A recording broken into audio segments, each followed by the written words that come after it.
Okay, so I would like to join Keiko in thanking the organizers for putting together this great symposium and program.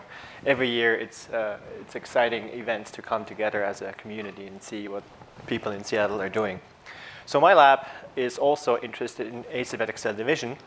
And as you have heard already from Keiko, this is a very elegant process by which cells form and create cellular diversity. And so stem cells oftentimes also use this process to divide asymmetrically, where they form differentiating siblings while self-renewing itself in the process. Asymmetric cell division also comes in a number of different forms and flavors. And one aspect that has always been fascinating to me is the fact that oftentimes cells also divide asymmetrically in terms of size. So we can see this in a number of different organisms and cell types, in these sea urchins, in fruit flies, in these mouse oocytes, or in human blood stem cells. Oftentimes, when cells are dividing, they're forming a smaller sibling while also forming a larger sibling at the same time. And so I will refer to this process throughout my talk as either sibling cell size or physical asymmetry. So my lab is really interested in the mechanisms underlying this formation of asymmetric cell division. And the idea is, if we understand more about the underlying processes and mechanisms, then maybe we can take any particular cell type and force it to divide either symmetrically or asymmetrically by size, so we can assay what is its relationship with cell fate. And if we do this in a developing tissue, then we can also assay how is this influencing morphogenesis and organogenesis. So the system we like to work with are these fruit flies, which also you probably remember from high school, which have these beautiful stem cells, which we show here in this overview movie.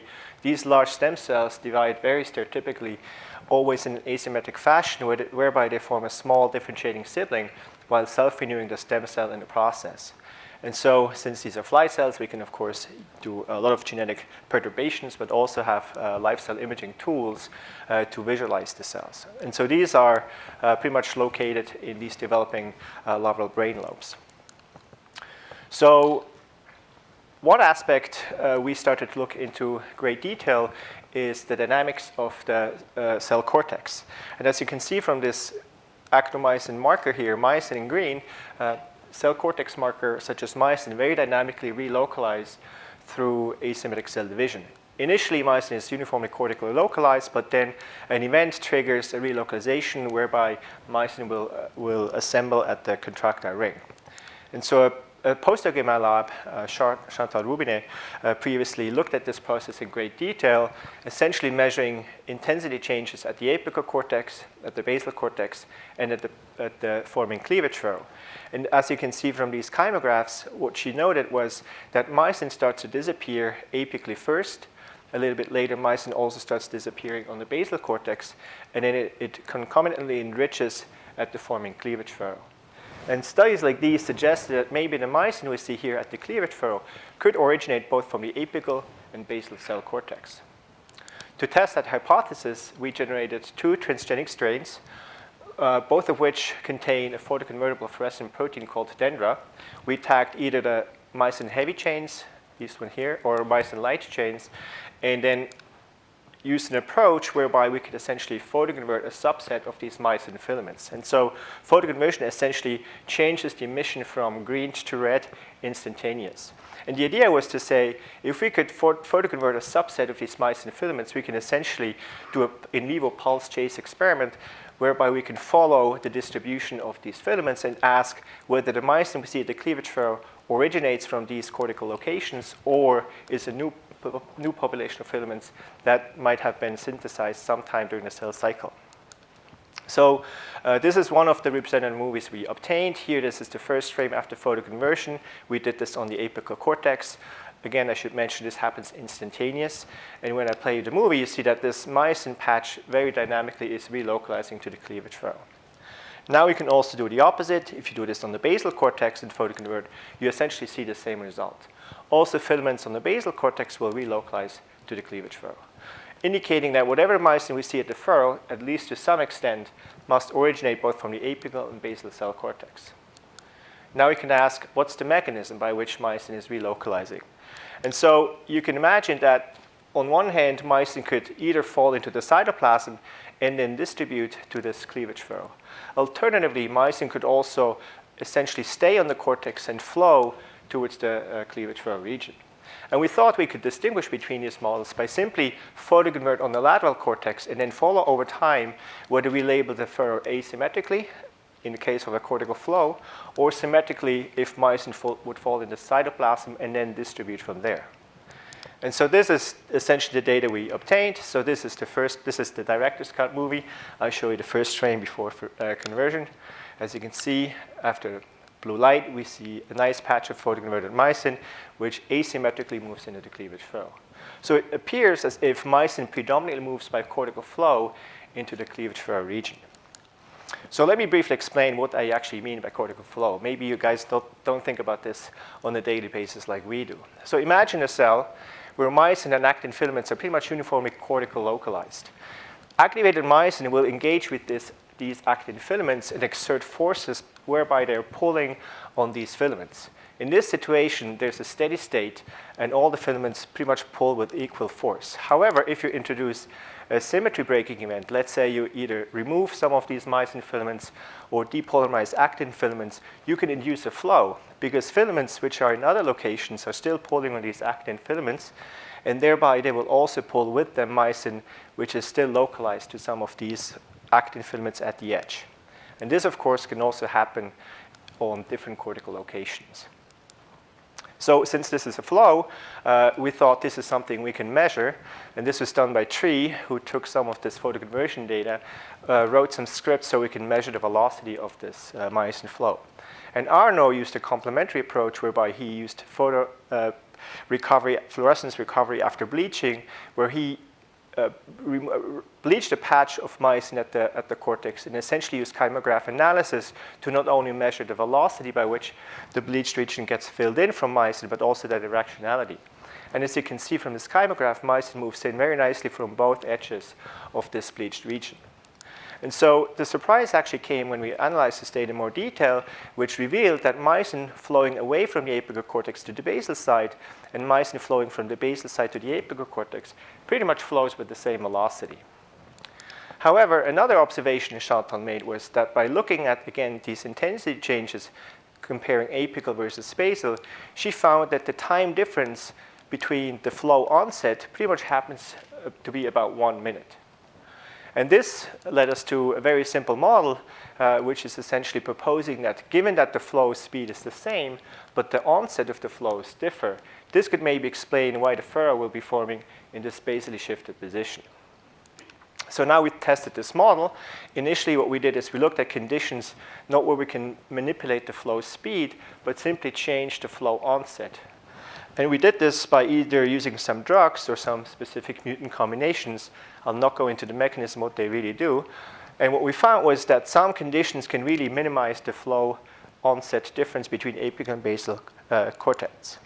And so when you plot this now as a function of resulting sibling cell size, you see a really good correlation between flow or the timing of the flow onset and the resulting sibling size. In other words, mutants or conditions which have hardly any time difference between the flow onset tend to divide symmetrically, whereas if we have a condition where we dramatically delay the flow onset from the basal side, they tend to divide in this extreme asymmetric fashion. So then finally, to test this even more, we thought, since this all comes down to the dynamics of myosin relocalization and myosin activity, maybe we can actually invert physical asymmetry simply by keeping myosin on the apical cortex and allowing myosin to relocalize on the opposite cell side. And the way we did this is we used this nanobody approach. A nanobody is simply a single-chain antibody with high affinity for GFP. And if we tether this nanobody to the apical cortex, we can then trap whichever molecule is tagged with GFP to the apical cell cortex. And in this case, we did this with myosin. And as you can see from this data here, apical is on the top, basal is on the bottom. You see that we have an enrichment of myosin up here. And this neuroblast is essentially inverting its physical asymmetry, forming a small cell on the apical side, which usually becomes the big cell. And then the small cell is turning out to be a big cell in this case.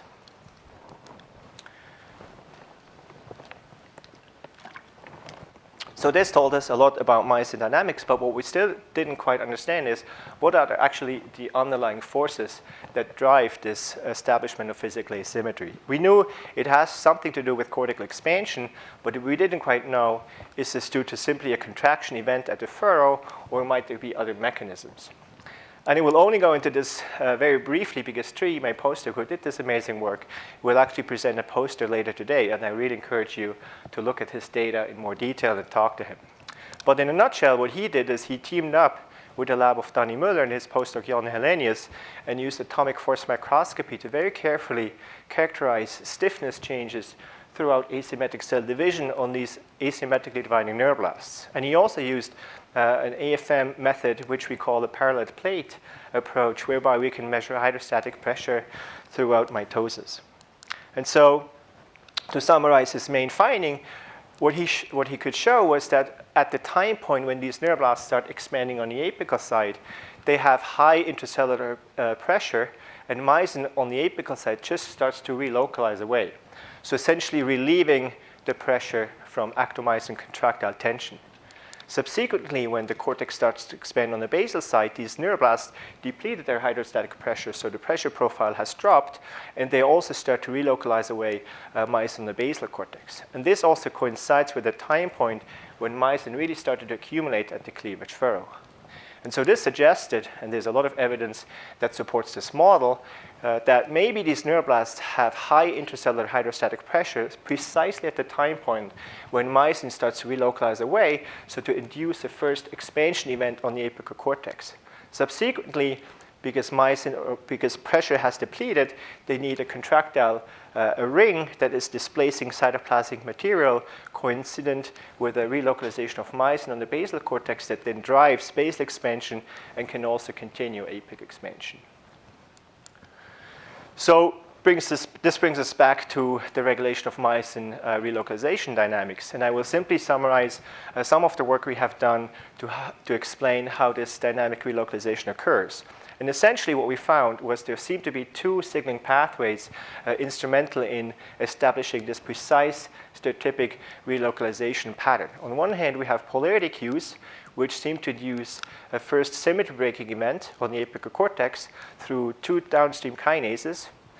And then this will be followed by spindle-dependent cues, which essentially induce a flow in the opposite direction. And this mostly, or most likely, is being regulated by the small GTBase rho. However, although this model makes a lot of sense, there's still lots of open questions, some of which we still don't quite understand. For instance, we don't quite know how these two pathways, when during asymmetric cell division, they're really used. When in mitosis, these two pathways are being activated and how they intersect, if at all. We also don't quite know where on the cortex these pathways are being used. And finally, how the cortex ultimately responds to these pathways is also not quite clear. And so this, again, was the job for a very talented, extremely serious student. As you can see, Arno was the ideal person because he's extremely well organized and very much concerned with lab safety. So he decided to use a synthetic biology approach, in particular using optogenetics, whereby we could use this islet system, which essentially is using blue light to relocalize cytoplasmic proteins, or essentially which can be used to relocalize proteins to specific cortical locations. And the way this works is these two small domains essentially interact only upon a blue light pulse, because then this will change the conformation based on this love domain. And as a first test, what Arno did is, because the system has been developed for human cells or vertebrate cells, what he did is he tested, can this actually work in an intact tissue, in flies? So he adapted this SSRA with a membrane motif and a GFP tag. He then also added SSPB with a cherry tag and expressed this in neuroblasts. The idea was maybe by adding blue light, we can relocalize the cytoplasmic component to the cell membrane. And this is a neuroblast in an intact tissue. As you can see, upon a blue light pulse, the cytoplasmic component, or many of the cytoplasmic molecules, will very rapidly relocalize the cell membrane. And as a nice add-on for this feature is that if we turn off the blue light, the system is reversible, so the membrane-bound component will fall back into the cytoplasm, and so we can, within an order of a few minutes, so we can repeat these cycles pretty much. So now this provides an opportunity to really test some of these key paradigms of the pathway. For instance, it's been well accepted that microtubules essentially deliver the central spindle complex component consisting of tumbleweed and Pavarotti, as we call them in flies, which correspond to Racap in humans and MKLP1. So these two components are upstream activators of the small GTBase row, and because of microtubules, they will be delivered to a correct cortical position where row will be activated that will then, through downstream kinases, activate myosin filaments and also form filamentous actin. So what Arno did is he used CRISPR-Cas9, modifying the tumbleweed locus by inserting the small optogenetic tag either with or without the fluorescent protein. He also expanded the toolkit of these adapter sites. We already had this uniform membrane site, but he also added one where we can use just an apical or basal localization domain. And then the idea was to simply test with both spatial and temporal resolution how is the cortex responding to spindle-dependent cues. So as a first control, he looked at the endogenous localization of tumbleweed. And as you can probably see, or I hope you can, before anaphase onset, tumbleweed is very diffusely or hardly localized in the cytoplasm. These bright dots all stem from previous division events. During anaphase, you start to see that tumbleweed is forming this ring, these punctae, which forms a ring that then closes down on the central spindle. And so this pretty much corresponded to what we knew about tumbleweed localization, and also when we depolymerize these microtubules with calcimide, we will lose this specific localization, supporting the notion that microtubules essentially will deliver tumbleweed to the forming cleavage furrow. So now Arno could test, can we actually overwrite this endogenous localization? He used for that purpose an apical localization domain. And as you can see from these images, already before nuclear envelope breakdown, we can very nicely recruit tumbleweed to the apical cell cortex. And then a little bit later in mitosis, this tumbleweed will start to spread, but also accumulates at the normal cleavage furrow position. So now, of course, the question is, what happens if we do this in neuroblasts when we recruit it all over the membrane? The way he did this experiment, he essentially turned on the blue light throughout mitosis of these neuroblasts when we express a membrane adapter site and provided CRISPR-modified tumbleweed. And as you can see from this movie here, I'm just showing you a membrane marker. These neuroblasts initially they wobble and they ruffle a little bit to prepare for mitosis. But once they're metaphase, they're nicely stabilized and then expand as we know they're supposed to do. But we can see already here that a lot of ectopic blebbing is actually occurring in these neuroblasts. And so the surprise was actually not just to find that they are blebbing or forming these ectopic furrows, because this is what we essentially expected from previous results. But the surprise came when we really looked at these sequence of events in more detail. First of all, we found that this blebbing happens very late in telophase, mostly at time points when the furrow has already been closed or is almost closed. So you see on this apical cell side, we have these blebbing events which happen at the end of cytokinesis or thereafter. And then depending on where we look, so this is the myosin channel here, which initially relocalizes very normally.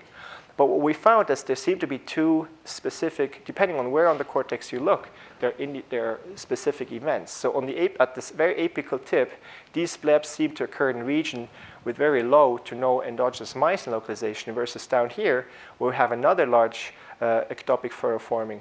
This happens to be in the vicinity of the endogenous cleavage furrow, so where still some myosin is present.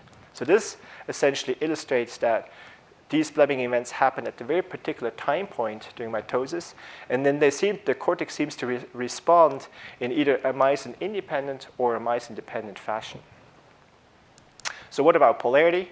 We already knew that one of our major components involved in myosin relocalization is called pins, and pins is forming this beautiful apical asymmetric localization throughout mitosis, whereby it spreads throughout telophase on the apical cortex.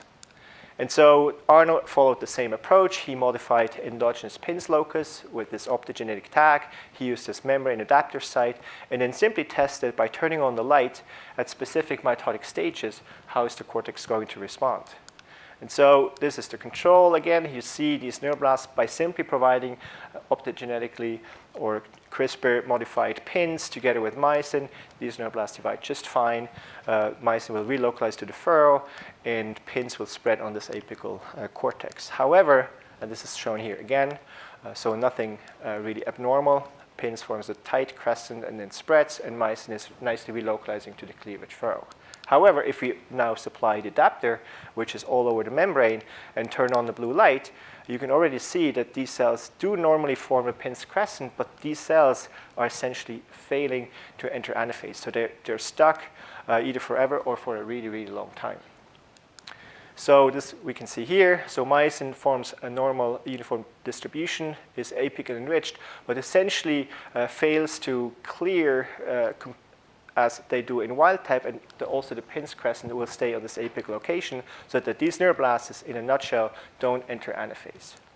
Interesting enough, if Arno does this light regime before anaphase onset, they are stuck to a large extent. However, if he turns on the blue light after anaphase onset, they will progress normally through mitosis, indicating there must be some specific checkpoint that's being activated by these polarity cues. And this is supported by the genetics.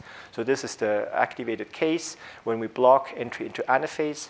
If Arno inhibits CDK1 or removes spindle assembly checkpoint components, under the same light regime, they normally progress through anaphase. So to summarize this point, what Arno essentially found is that these neuroblasts respond to these two pathways very, very, very differently. Initially, we proposed that polarity cues seem to somehow regulate the entry into anaphase by talking to the cell cycle machinery, versus later on in the cell cycle, these neuroblasts are responding to these spindle-dependent cues, and tumbleweed in particular, in either a myosin-independent or myosin-dependent fashion. So on the last two slides, I quickly want to zoom out again from the neuroblast system and give you a little bit of a broader perspective how and why we think this is actually important. So you probably all know from classical textbooks is that the classical view is that cell division is mostly governed by spindle-dependent cues, which provide through rho the positional information where to form a cleavage furrow. However, in our system, this seems to be a little bit different because we also found that polarity or spindle-independent signals are being used to properly establish this physical asymmetry and position a cleavage furrow.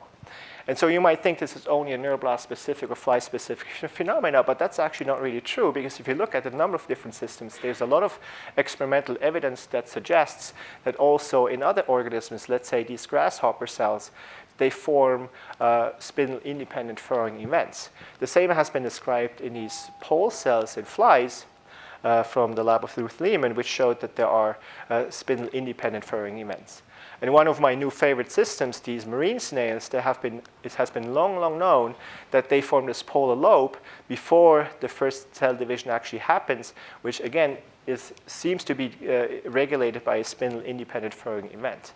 And even in these zebrafish, these neural stem cells, they bisect this basal end foot before the actual cell body is dividing.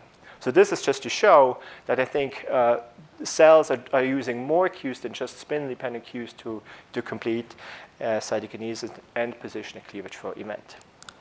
So with this, I'd like to end and acknowledge the people. So all the myosin work has mostly been done by a talented grad student, Anna, and a talented student, Chantal.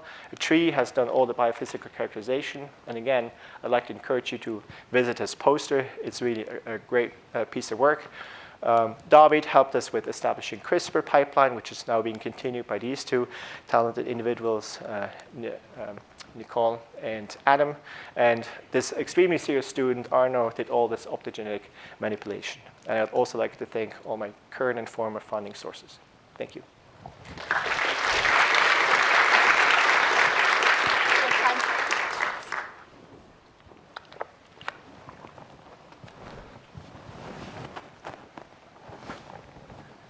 Hi, thank you very much. That was very nice.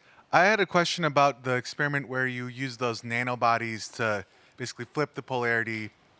Does the fate get flipped as well as to which one goes on to differentiate versus stay as a stem cell? Yes, that's a great question. I'm a little bit embarrassed to admit that we actually don't know.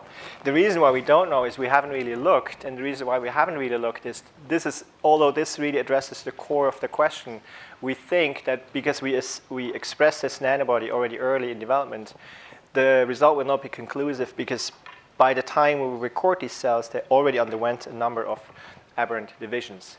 So we will do this in a more targeted way using optogenetics, where we can hopefully also flip physical asymmetry and then use cell cycle markers and other assays to really see what's going to happen with fate. So, oh, you want to go ahead? Okay, I'm going to, right here. Oh. A lot of the different systems you show that have, similar mechanisms, there's also the C. elegans embryo system, Right. And I was just curious whether you and people like Ed who have mathematical models of how you drive the flow and how you get the signaling have all sat together and seen how much is conserved versus different in these different examples as a general sort of mechanism. Right. Yeah, that's a great question. So in C. elegans, maybe not so much. I mean, in the early embryo, I think it's well established that flows are very instrumental in not only establishing polarity, but also forming a cleavage furrow. There's another really interesting system in C. elegans in a cell type that happens to be called a neuroblast as well, where myosin also is in a spindle-independent fashion forming the cleavage furrow at the correct position. I think in C. elegans in the early embryo, Ed Monroe certainly has done a lot of modeling. We haven't really done that yet in our system to compare how conserved the mechanisms are on a detailed level. Hi, great talk. I really love the photo conversion experiments. I was wondering if, over here, sorry. Okay. Yeah. I was wondering if the movement of the myosin is dependent on anything like actin polymerization, because a number of groups have shown in a number of systems that you have like those bursts of actin polymerization and rho activation along the cortex, which can move things like mitochondria and other organelles. I was wondering if a similar thing was happening in this system and if the myosin movement is dependent on that. Right. We have not seen bursts of rho, although there's a limitation that we don't have a great sensor to look just at the activation component, but if we look at the entire pool of rho, we don't see specific bursts. We have looked at filamentous actin, and it pretty much follows myosin distribution. We haven't done any FRAP or photoconversion analysis to see how much turnover we have with actin, but yeah, it's a good suggestion. So far, it looks like the system stabilizes from metaphase onward, and as they enter anaphase, it's mostly a directed flow. So maybe this kind of relates to the last question, but I was wondering, you're basically relocalizing a rack gap, is that correct? And you're using that as a way of activating rows. So I'm wondering what else might be going on and whether you've paid much attention to other things that might happen when you inactivate rack. Yes, that's a good point. Well, I mean, we will definitely have to look at more effectors. I think one of the controls we also will have to do is we have to look at rho itself, whether it's being activated or not. But the purpose really is to activate the pathway fairly high up to see that we can really activate all the downstream component of rho itself. Great. Thanks, Clemens.